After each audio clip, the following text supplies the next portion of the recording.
Okay, working with square and cube roots today. The first thing we're going to do is we're going to make a little cheat sheet because you will not have use of a calculator today to do your square and cube roots. So we're going to make a cheat sheet. So start with your paper, number 1 through 15. Right down the side, 1 through 15. If you want to skip a line between, you can, but you don't have to. Just make sure you can read it.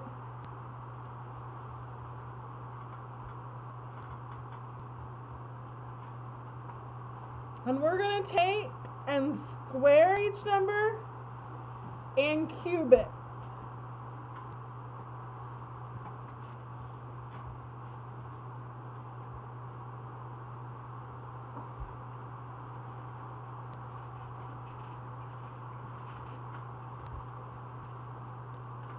So when I square a number, what does that mean? To the second power. I'm taking that number times itself. So what is 1 squared? 1 to the second, which is? What's 1 times 1? 1. What is 2 squared equal to? 4. 3 squared is? 9. Not 3 times 2, it's 3 times 3. 4 squared? 16. 5 squared? Gives me 25. 6 squared? 36. 7 squared? Gives me 49. 8 squared? 64. 9 squared? 81. 10 squared? 100. 11 squared? 1. Not 101. Oh, 1. 121. 12 squared? 144. 13 squared? 169. We had that one the other day in board math. 14 squared? 14 squared would be 196. And 15 squared? 225. Okay. So remember, squared means I'm taking the number times itself. So when I go to cubed, what's cubed mean? What power is it? To the third power. So I'm taking the number times itself 3 times. So the first one, I'm taking 1 times 1 times 1. 1. What about 2 times 2 times 2? So 2 times 2 gave us 4. Now I'm taking 4 times 2? 8. So 3 squared was 9. So I got to take 9 times 3? 27. 4 squared was 16. So 16 times 4? 64. 5 squared is 25. So 5 cubed? Not just 100. 125. 6 cubed? No. Should be 216.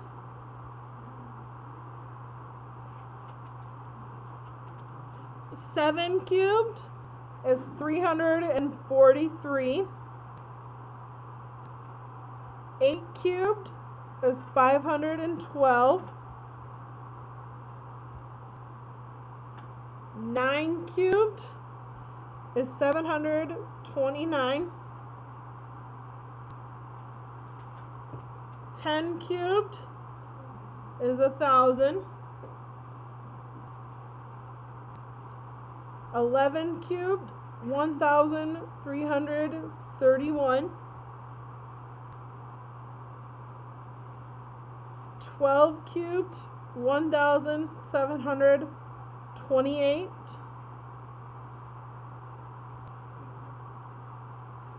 13 cubed, 2,197. 14 cubed, 2,744.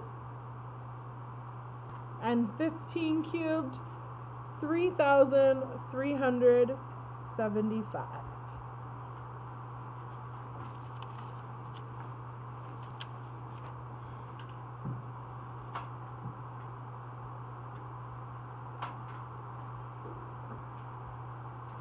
Okay, everyone got that copy?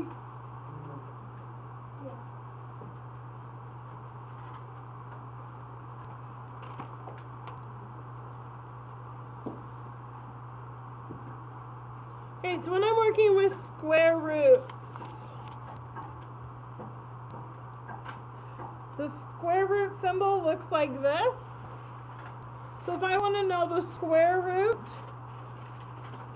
of 25 is 5.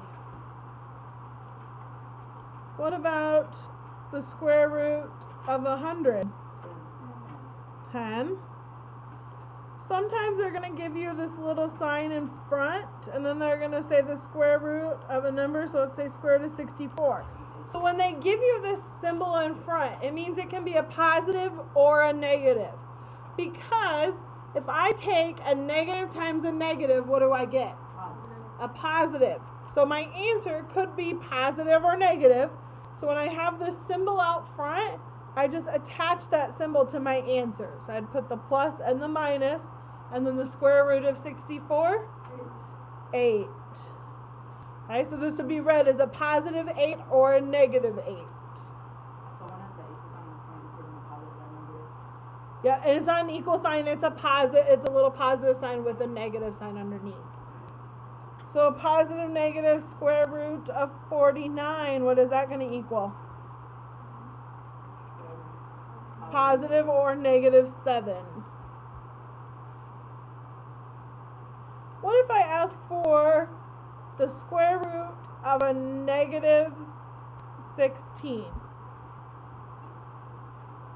So remember, square roots, we're saying we're taking the number times itself to get my square, or my number inside my square root. So can I take any number times itself to get a negative number? No, because we said a negative times a negative is a positive times a positive is positive. So whenever you have a negative inside the square root, it is no solution. You would write no solution. It's not 0, you write no solution.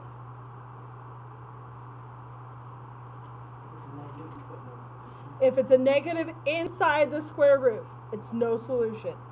If they put a negative on the outside, so let's just say the negative square root of 16, well, what's the square root of 16?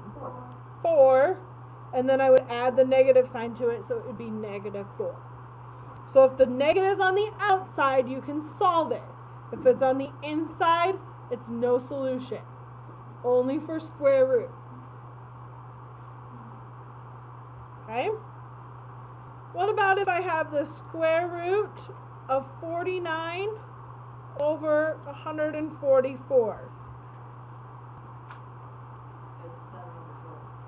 Good, because we're taking the square root of 49 over the square root of 144. Square root of 49 would give me 7. Square root of 144 would give me 12. So we're just taking each number individually. What about the square root of a negative 25 over 64? No solution. The negative is inside the square root, so it's no solution.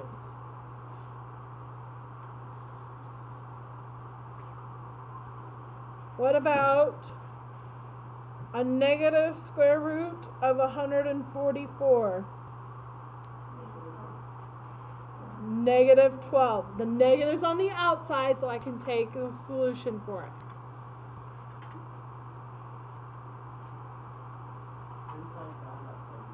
Yes, for square root. Okay, questions on square roots?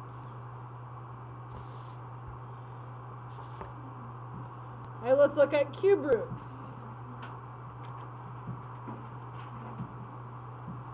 Angel, that's enough.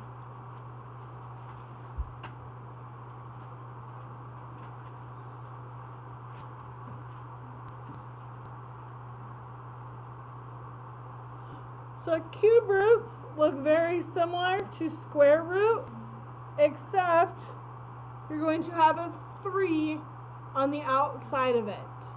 So in between this part, if you have a 3, it means you're taking the cube root.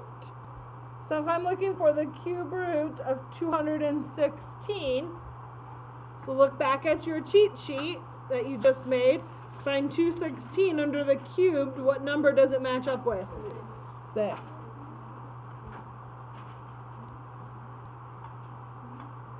What about the cubed root of -8?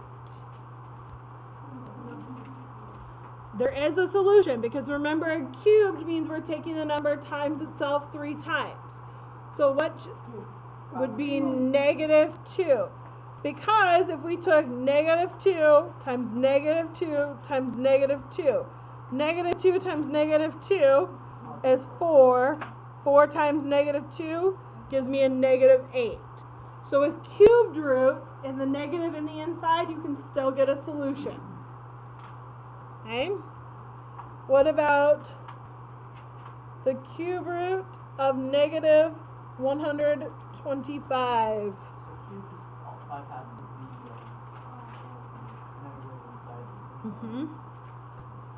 What is it, Eric? -5. Okay, so when it's a negative inside with a cube root, just attach your negative to whatever number it is. Yes, because that means it's the cube root. Because if you didn't have that 3, you would be taking the square root. If it had a 4 there, you're taking the 4th root. Okay, we're not doing those. What about the cube root of 1,331? 11. Cube root of -512. Just not 8, but -8. Make sure you get the negative with it. Questions on cube roots? Tomorrow I will show you how to do square roots and cube roots on the calculator, but for today I want you to get the basic understanding of them. Okay? One more thing we have to go over. If it tells me to solve each equation,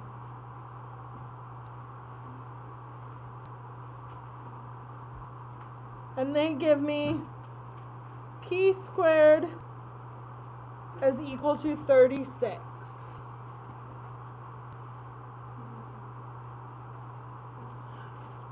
So last year and in 6th grade, when you worked on solving equations, you just had one letter, right? So really this is saying I'm taking some number, timesing itself to get 36. So in order to do that, I have to take the square root of each side. So the square root of p squared is going to be what?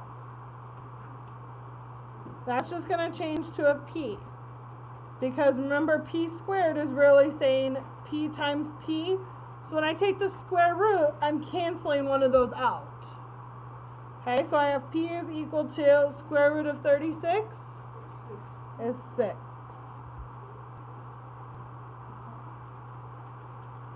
What about t squared is equal to 1/9?